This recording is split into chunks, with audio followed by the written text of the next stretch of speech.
Hi அனைவருக்கும் வணக்கம். இன்னைக்கு என்ன பார்க்க போறோம் அப்படின்னா 6th ஸ்டாண்டர்ட் சிவிக்ஸ் மக்களாட்சி. இந்த லெசன்ல இருந்து லைன் பை லைன் கொஷின்ஸ் எல்லாமே பார்க்க போறோம். ஃபர்ஸ்ட் கொஷின், நம் இந்திய நாடு விடுதலை அடைந்ததும் நாம் எந்த முறை அரசை ஏற்றுக்கொண்டோம்? ஆன்சர், மக்களாட்சி முறை. மக்களால் மக்களுக்காக மக்களே நடத்தும் ஆட்சி மக்களாட்சி என கூறியது ஆப்ரஹாம் லிங்கன். ஒரு நாட்டின் குடிமக்கள் தேர்தல் வழியில் யாரை தேர்ந்தெடுக்க முடியும்? பிரதிநிதிகள். அடுத்த கொஸ்டின் நம்பர் 4. தேர்தல் மூலம் பிரதிநிதிகளை தேர்ந்தெடுத்து அதன் மூலம் அரசு அதிகாரத்தில் நேரடியாக பங்கேற்பதையும் எப்படி அழைக்கிறோம்? ஆன்சர், மக்களாட்சி. மக்களாட்சி முறையில் குறிப்பிடத்தகுந்த அதிகாரம் யாரிடம் இருக்கும்? மக்களிடம். மக்களாட்சி எத்தனை வகைப்படும்? 2. நேரடி மக்களாட்சி முறையில் சட்டம் இயற்றும் அதிகாரம் பெற்றவர்கள் மக்கள். அடுத்த கொஸ்டின் நம்பர் 8. நேரடி மக்களாட்சியில் சட்ட திருத்தங்களை அங்கீகரிப்பவர் மக்கள். நேரடி மக்களாட்சியை வெற்றிகரமாக செயல்படுத்தும் வரலாற்றை எந்த நாடு பெற்றுள்ளது? Answer, Switzerland. ஒரு நாட்டின் குடிமக்கள் தேர்தல் வழியில் யாரை தேர்ந்தெடுக்க முடியும்? பிரதிநிதிகளை. பிரதிநிதிகள் எப்படி தேர்ந்தெடுப்பார்கள்? ஓட்டெடுப்புகள் மூலம். ஓட்டெடுப்பு மூலம் ஜனநாயக ரீதியாக முடிவெடுக்கும் அதிகாரம் பெறுவதன் பெயர் பிரதிநிதித்துவ மக்களாட்சி. நாடாளுமன்ற மக்களாட்சி நடைபெறும் நாடு இந்தியா. அதிபர் மக்களாட்சி நடைபெறும் நாடு கனடா.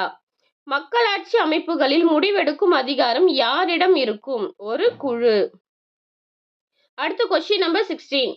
உலக மக்களாட்சி தினம் எது? செப்டம்பர் 15.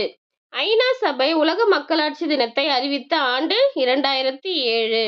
ஐநா உலக சபை மக்களாட்சி தினத்தை அறிவித்த ஆண்டு 2007. உலக மக்களாட்சி தினமாக செப்டம்பர் 15ஆம் நாளை அறிவித்த அமைப்பு ஐநா சபை. இந்தியா போன்றதொரு மக்கள் தொகை மிக்க நாடு அமைதியாக வாழ வேண்டும் என்றால் எதை பின்பற்ற வேண்டும்? விதிகள் மற்றும் விதிமுறைகள். அடுத்த கொஸ்டின் நம்பர் 20. நமது நாட்டின் சட்ட ஒழுங்கை காப்பாற்றுவதில் பெரும் பங்கு வகிப்பது அரசியலமைப்பு சட்டம். நமது அடிப்படை அரசியல் கொள்கைகளை வரையறுப்பது எது? அரசியலமைப்பு சட்டம். அரசு நிறுவனங்களையும் அவற்றின் அனைத்து செயல்பாடுகளையும் விளக்கும் சட்டம் அரசியலமைப்பு சட்டம். அடுத்த கொஸ்டின் நம்பர் 23. உலகில் எழுதப்பட்ட அரசமைப்பு சட்டங்களிலேயே மிக பெரியது எது? இந்திய அரசியலமைப்பு சட்டம். அடுத்த கொஸ்டின் நம்பர் 24. நமது அரசியலமைப்பு சட்டம் யாருடைய தலைமையில் உருவாக்கப்பட்டது? Doctor B.R. அம்பேத்கர்.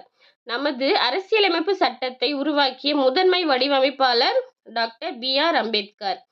உலகிலேயே முதலில் பெண்களுக்கு ஓட்டுரிமை அளித்த நாடு நியூசிலாந்து. அடுத்த கொஸ்டின் நம்பர் 27.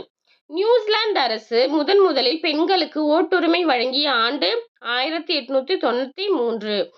ஐக்கிய பேரரசு எந்த ஆண்டு பெண்களுக்கு ஓட்டுரிமை வழங்கியது? 1918ஆம் ஆண்டு.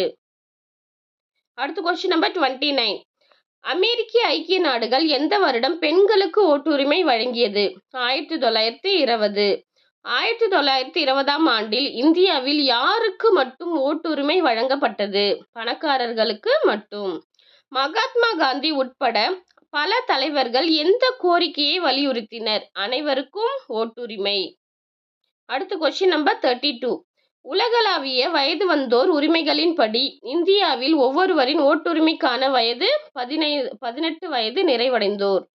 இந்திய குடிமக்களில் எத்தனை பேர் தங்களது நாட்டின் மக்களாட்சியின் மீது நம்பிக்கை கொண்டுள்ளதாக புள்ளி விவரங்கள் தெரிவிக்கின்றன? 79%. அடுத்த கொஸ்டின் நம்பர் 34. உலக அளவில் மக்களாட்சி மீது நம்பிக்கை கொண்ட நாடுகளின் பட்டியலில் இந்தியாவின் இடம் முதலிடம். ஓகே, இன்னைக்கு பார்த்த கொஷின்ஸ் எல்லாமே உங்களோட ரிவிஷனுக்கு ரொம்ப ஹெல்ப்ஃபுல்லாக இருக்கும். இந்த மாதிரி நிறைய கொஷின் வேணும்னு நினச்சிங்கன்னா நம்ம சேனலை சப்ஸ்கிரைப் பண்ணிக்கோங்க. அப்போ தான் நம்ம போடுற வீடியோஸ் உங்களுக்கு உடனுக்குடனே கிடைக்கும். தேங்க்யூ.